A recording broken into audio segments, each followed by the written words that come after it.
Attitude check. Bronco pride. Can I get an attitude check? Attitude check. That Bronco pride. That Bronco pride. Because we wear that blue and white. That blue and white. Watch how we stand. We stand. Watch how we fight. We fight. Yeah. I said it, I said it, not 2-6. Aight. Can I get an attitude check? That attitude check. That Bronco pride. That Bronco pride. Because we wear that blue and white. That blue and white. Watch how we stand. We stand. Watch how we fight. We fight. This here, I said it, I said it, not 2-6. It's the kings and the queens of the South in the field. You can catch an L on the court or the field. When it's game time, you already know the deal. We hungry for the win, so we playing for the meal. Hey everybody, welcome into the Broncos Sports Network and another edition of the Broncos Pigskin PressTalk. I'm Andrew Chapman, joined by the head coach Richard Hayes, along with defensive back Brandon Barnes-Brown and freshman quarterback Caden Davis. Thanks for joining us as we take a look back at what was homecoming weekend for the Broncos, a big win over St. Augustine, and what's to come the next couple of weeks on the road as the Broncos get ready to head to Salisbury, North Carolina, and take on the Livingstone Blue Bears. Coach, everybody for homecoming got to see the Broncos do their thing. Big day for you guys, 54-0. Everybody goes home happy. All of the alums came in and got to see the program dominate over the weekend. What were some of your takeaways from that game against the Falcons, and what do you think about the performance as a whole? Well, like I told you last week, we wanted to go into that game not taking St. Aug lightly. I didn't want the defense to overlook St. Aug, and we wanted to give our offense a spark. And we put the two quarterback system in with the young quarterbacks. They amassed yardage and points, and everybody for homecoming was happy. Defense pitched a shutout. It was a perfect Saturday for Fayetteville State football. Yeah, the winning stretch continues against St. Augustine. Now, I know post-game coach, even despite the lopsided score at halftime, you guys put up over 30 points as an offense, scored 5 touchdowns in that first half. I know you said you weren't quite happy with your guys going into the break, and you thought you made some good second-half adjustments and finished that game strong. Even though a lot of the fans in the house probably think everything's going great, when you look at the scoreboard, what were a couple of things that you still wanted to make adjustments on going into halftime? Just want the guys to keep giving the effort that they gave in the first couple of quarters. Well, the first quarter. Second quarter, I kind of thought we played down. Like I said last week, we played down to the level of our competition. Along with that came a lot of substituting and things like that. Guys getting in there, getting that first opportunity, and wasn't too sure about their responsibility.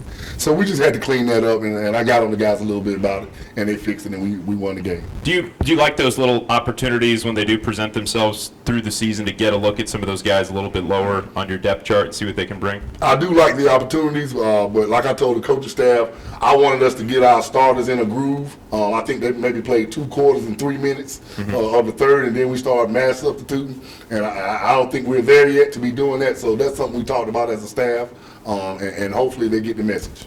Caden, you and Damari Daniels got to rotate out the freshman quarterbacks with you getting the start. I know in your earlier appearances with FSU this season, mostly doing the work with your legs, but you got to complete a couple of passes this time around, 3 for 6, and you connected with Barry Elliott for your first career Bronco touchdown. How'd that one feel? It felt good. That my first touchdown. I made it a little bit harder than I had to. The read was open from the jump. But, of course, me just being a football player, made a play, saw Barry open, gave it to him. That's got to be nice as a quarterback, and I know probably Damari Daniels thinks the same. When you have a guy like Barry Elliott that can catch that ball and then take it the rest of the way, and is it nice having such an athlete like that? Yeah, wide receiver? Barry, real fast guy, makes people miss, get him the ball in space, do what he does. So having him over there with the rest of our guys. Yeah, the Broncos set a new season high, the most rushing yards in a game, coach, since October of 2019. It had been a few years. Broncos 314 total rushing yards, and Caden, you ran 13 times, 64 yards, and Michael Todd, one of your offensive linemen, came away with the Offensive Lineman of the Week award. Did you feel like each time you carried the ball, there was just a lot of space in front of you and a lot of room to work with? Yes, I felt like us running that power. A couple times I could have, made it easier to read, throw it out there. But of course, being able to do what I can with my legs and my O-line do what they can, we made it work.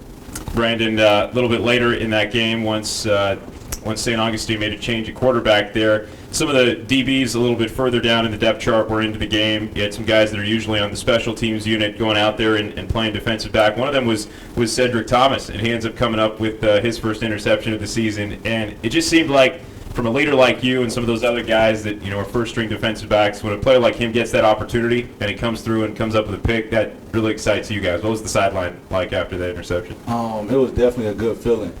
Just seeing the work that Sid puts in day and day out, and for him to come away with a pick, Lately I've been telling the team, like, you know, with me not getting any targets like that, like, I really want everyone else to, like, make the plays whenever the opportunity comes.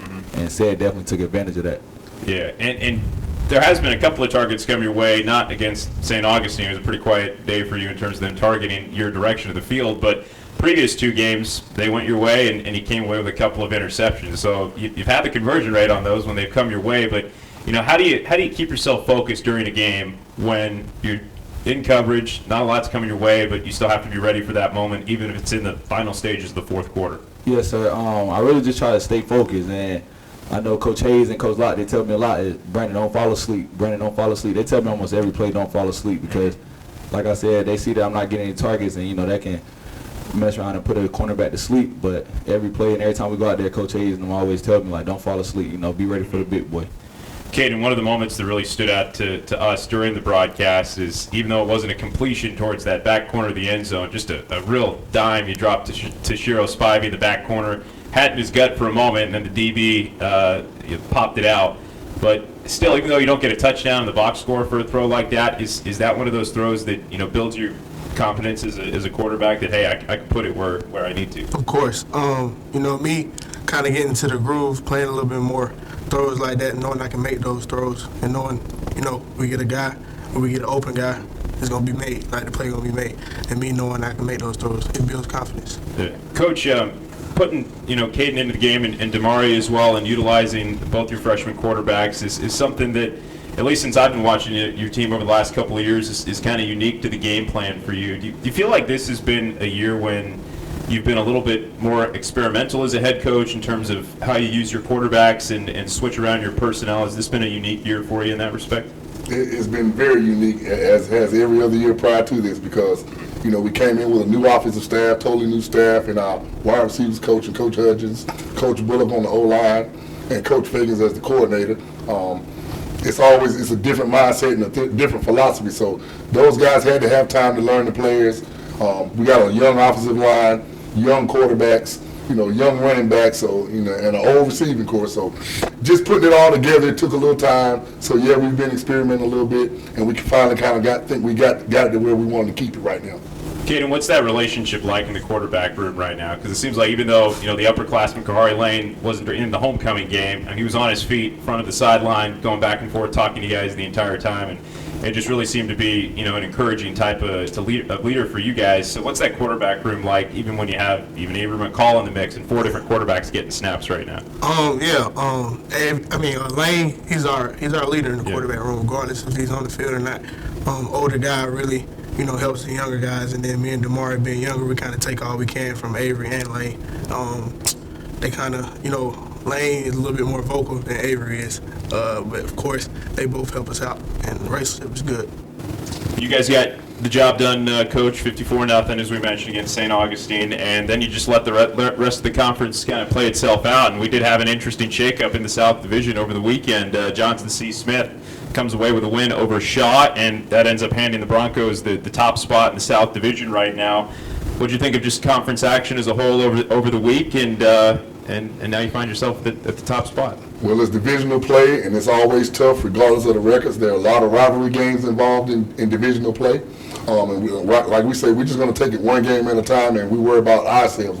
We control what we can control. We control our own destiny right now, so we're going to just take it like that and keep it moving. With that being said, Brandon, when you go to practice every day, is it a little bit of a different feel when you say, okay, we're fighting with all those other top teams in the conference, to, okay, now we're in a spot where we take care of our job, we control our own destiny? Does practice feel just a little bit different every day when you have that top spot?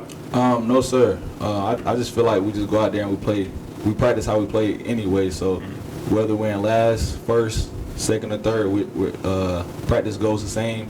Like I said, we compete every day. As long as we compete against each other, we know that can't really too many teams mess with us. Next up on the schedule is Livingstone, as we mentioned, on the road. Next couple of weeks, Livingstone, and then Johnson C. Smith out in Charlotte 2 weeks from now. 5-game win streak against Livingstone, Coach. Couple of shutouts last two seasons, 34-0 last year, 32-0 the year prior. But that being said, even though FSU has dominated that head-to-head over really going back the last 15 years or so, what are a couple of the things you want to take into this homecoming game, into the Livingstone game, and even improve on going on the road? Well, number one is, you said it, it's their homecoming. They're coming off one of the biggest wins in their program's history. They just beat Winston-Salem State after 22 years of not defeating those guys. So they're flying high right now, and they're feeling really good about themselves, and they're going to be excited about their homecoming. So we just can't take those guys lightly, and that's what we've been preaching all week. Brandon, just looking at some of their season trends, they've been a team that's aired it out a little bit more, hasn't necessarily had as much success on the ground. And in doing that, they've also thrown 12 interceptions as a team. That's near the top of the CIAA. So when you look at stats like that and you look at the film of a Livingstone compared to, let's say, a Virginia Union that really uses their run game to their benefit, is it one of those games where you start licking your chops a little bit as a defensive back and you get ready for, hopefully a few more targets coming your direction? Yes, sir. And like I know a few of their players over there, and I know their plan is to let's show that Brandon's not as good as he thinks he is, or let's show like the media that Brandon's not as good. So I know they're going to have that mindset to, let's try him and stuff like that. So hopefully I can come away with one or two.